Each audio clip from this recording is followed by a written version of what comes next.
আন্তর্জাতিক অপরাধ ট্রাইব্যুনালের ঐতিহাসিক রায়। সাবেক প্রধানমন্ত্রী শেখ হাসিনা ও স্বরাষ্ট্রমন্ত্রী আসাদুজ্জামান খান কামালের মৃত্যুদণ্ড। 2024 সালে জুলাই থেকে আগস্ট মাসে গণহত্যার সময় সংগঠিত মানবতা বিরোধী অপরাধের মামলায় ক্ষমতাচ্যুত প্রধানমন্ত্রী শেখ হাসিনার মৃত্যুদণ্ড দিয়েছে আন্তর্জাতিক অপরাধ ট্রাইব্যুনাল 1। এই রায়ে সাবেক স্বরাষ্ট্রমন্ত্রী আসাদুজ্জামান খান কামালকেও মৃত্যুদণ্ড দেওয়া হয়েছে। তবে রাজসাক্ষী হয় পুলিশ সাবেক মহাপরিদর্শক আইজিপি চৌধুরী আবদুল্লাহ আল মামুনকে 5 বছরের কারাদণ্ড দিয়েছে ট্রাইব্যুনাল। জুলাই গণহত্যার প্রেক্ষাপটে মানবতা বিরোধী অপরাধের ঘটনায় এটি প্রথম মামলার রায়।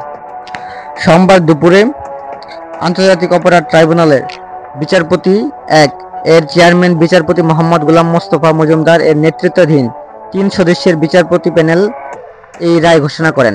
ট্রাইব্যুনালের অপর 2 সদস্য হলেন বিচারপতি মোহাম্মদ শফিউল আলম মাহমুদ এবং বিচারপতি মোহাম্মদ মহিতুল হক এনাম চৌধুরী। প্রায় 2 ঘন্টার বেশি সময় ধরে রায়টি সারসংক্ষেপ পাঠ করা হয়। 453 পৃষ্ঠায় এই রায়ে 6টি অংশ রয়েছে বলে জানা গেছে। ট্রাইব্যুনালের রায়ে স্পষ্ট উল্লেখ করেছে যে 3 জন আসামির বিরুদ্ধে আনীত অভিযোগ প্রমাণিত হয়েছে। ক্ষমতাচ্যুত প্রধানমন্ত্রী শেখ হাসিনার 2টি অভিযোগই মৃত্যুদণ্ড দেওয়া হয়েছে। ট্রাইব্যুনালের এই রায়ে উল্লেখ করেছে মাস্টারমাইন্ড ও সুপিরিয়র কমান্ডার, মরণাস্ত্র ব্যবহারের নির্দেশ, রাজসাক্ষীর জবানবন্দি। উল্লেখিত ধারাগুলো শেখ হাসিনা এবং সাবেক স্বরাষ্ট্রমন্ত্রী আসাদুজ্জামান খান কামালের বিরুদ্ধে প্রমাণিত হয় তাদেরকে মৃত্যুদণ্ড দেওয়া হয়।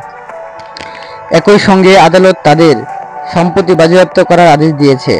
রায় ঘোষণার সময় পলাতক থাকার তারা আপিল করতে চাইলে 30 দিনের মধ্যে আত্মসমর্পণ বা গ্রেফতার হতে হবে। চৌধুরী আবদুল্লাহ আল মামুন দোষ স্বীকার করে তদন্তে সহায়তা করায় রাজসাক্ষী হয় তার সর্বোচ্চ সাজা মওকুফ করে 5 বছরের কারাদণ্ড দেওয়া হয়েছে।